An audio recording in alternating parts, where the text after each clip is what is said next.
امام مہدی کا ظہور کب ہوگا، امام مہدی کون ہیں اور کب دنیا میں آئیں گے، تفصیل سے بتا دیں۔ دیکھیں، ہمیں رسول اللہ صلی اللہ علیہ وسلم کی جو صحیح حدیث سے ملتا ہے وہ اتنی بات ملتی ہے کہ آپ صلی اللہ علیہ وسلم ہی کے نسب میں حضرت مہدی ہوں گے، ان کا نام آپ صلی اللہ علیہ وسلم کے نام جیسا ہوگا، قریش میں سے ہوں گے، اور جس دور میں آئیں گے وہ حضرت عیسیٰ علیہ السلام بھی انہی کے بعد فوراً نازل ہوں گے، اس دجال بھی اسی وقت ظاہر ہوگا۔ یہ تینوں چیزیں ایک ہی وقت ہوں گی، دجال، حضرت عیسیٰ علیہ السلام اور حضرت مہدی۔ اور حضرت مہدی دمشق میں مسجد میں نماز کے لیے کھڑے ہوں گے کہ اچانک حضرت عیسیٰ علیہ السلام فرشتوں کے کندھوں پہ ہاتھ رکھ کے دمشق کے مینار پہ اتریں گے، پھر وہاں سے سیڑھیوں سے نیچے آئیں گے کیونکہ دارالاسباب میں داخل ہو چکے ہیں۔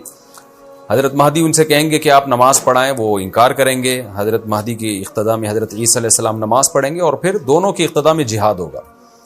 تو مجاہدین کے امام ہوں گے حضرت مہدی، اتنی بات ہمیں معلوم ہوتی ہے۔ چند باتیں اور ہیں روایات میں جو ملتی ہیں، یہ ہمیں ڈیٹ نہیں بتائی گئی ہے، سن نہیں بتایا گیا، سال نہیں بتایا گیا۔ اس بارے میں صدیوں سے لوگ پیش گوئیاں کر رہے ہیں کہ فلاں سن میں آئیں گے، فلاں سن میں آئیں گے۔ بڑے بڑے لوگوں نے پیش گوئیاں کی ہیں جو 100% غلط ثابت ہوئی ہیں۔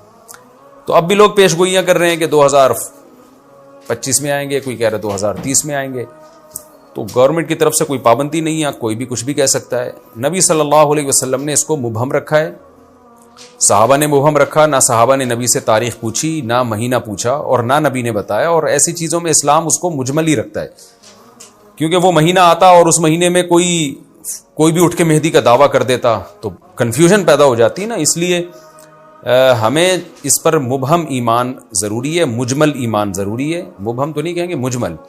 مجمل کا مطلب تفصیل ہمیں معلوم نہیں ہے، بس ہمیں پتہ ہے کہ ایک وقت آنے والا ہے قرب قیامت میں کہ حدیث میں آتا ہے خراسان سے ایک لشکر اٹھے گا اور اللہ اس کو فتح عطا فرمائیں گے۔ حدیث میں آتا ہے کہ مجاہدین لڑیں گے اور اتنی بڑی جنگ ہوگی کہ آپ صلی اللہ علیہ وسلم نے فرمایا کہ 1/3 مجاہدین اس میں جو لڑنے والے ہوں گے وہ شہید ہو جائیں گے، جو اس وقت کے سب سے افضل ترین شہداء ہوں گے، اور 1/3 مجاہدین وہ ہوں گے جو لڑائی کی شدت اور سختی کی وجہ سے میدان چھوڑ کے بھاگ جائیں گے۔ یہ وہ لوگ ہوں گے جن کی اللہ کبھی بھی توبہ قبول نہیں کرے گا، اور 1/3 ہوں گے جن کو اللہ دنیا پہ غلبہ عطا کرے گا، کفر پہ غلبہ عطا کرے گا۔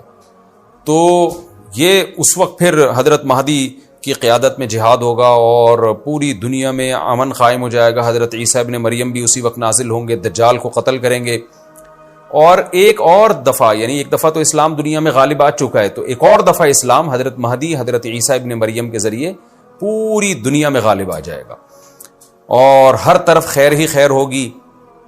جزیے کا نظام ختم ہو جائے گا اور اللہ تعالیٰ اپنی برکتوں کو کھول دے گا، آسمان کی برکتیں، خوب بارشیں برسیں گی۔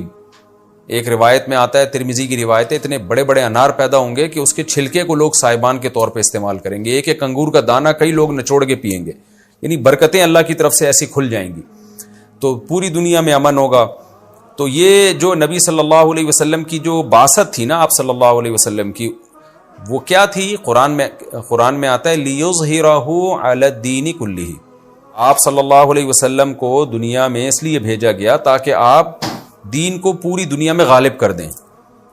تو ایک دفعہ تو یہ بنو امیہ کے دور میں، اور بنو عباس، اور پھر خلافت عثمانیہ، یہ جو مسلمانوں کی خلافتیں چلی ہیں، تو بنو امیہ اور بنو عباس کے دور میں تو اسلام پھیل گیا تھا۔ پوری دنیا، جتنی بھی مہذب دنیا تھی اس میں اسلام ہی اسلام تھا، یعنی اسلامی حکومت تھی۔ سب مسلمان نہیں تھے لیکن حکومت اسلامی تھی، سب مسلمانوں کے زیر سایہ تھے۔ تو اللہ تعالیٰ اب پوری دنیا میں کیفیت کے لحاظ سے، کمیت کے لحاظ سے، کوانٹٹی کوالٹی دونوں لحاظ سے اسلام کو دنیا میں غالب کرے گا۔ اس کے لیے اللہ نے حضرت مہدی اور حضرت عیسیٰ ابن مریم کا انتخاب کیا ہے۔ اتنا ہمارا ایمان ہے۔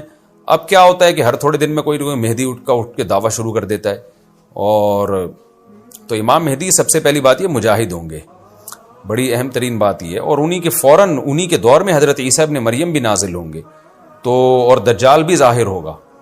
تو اس لیے یہ تینوں چیزیں ایک ساتھ ہیں، اس لیے ان کو پہچاننے میں اہل اسلام کو دشواری نہیں ہوگی۔ حضرت مہدی کو تو لوگ خود تلاش کریں گے، ان کی علامتوں میں سے یہ بھی ہے، وہ دعویٰ نہیں کریں گے، لوگ اہل اللہ، بزرگان دین، علماء ان کو خود تلاش کریں گے۔ آج لوگ خود دعویٰ کر رہے ہوتے ہیں حضرت مہدی ہیں، میں حضرت مہدی ہوں، تو وہ دعویٰ جو کرے گا اس کا مطلب وہ تو ہو ہی نہیں سکتا۔ تو اس لیے ہمیں اس ٹاپک کو ختم کر دینا چاہیے اس سینس میں کہ اس سینس میں ختم کر دینا چاہیے کہ جو دعوے کر رہے ہیں نا کہ کل آ رہے ہیں، پرسوں آ رہے ہیں، فلاں سن میں آ رہے ہیں، اس سینس میں اس ٹاپک کو ہمیں ختم کر دینا چاہیے. ہاں جتنا احادیث میں ہے اس کو بیان کرنا چاہیے.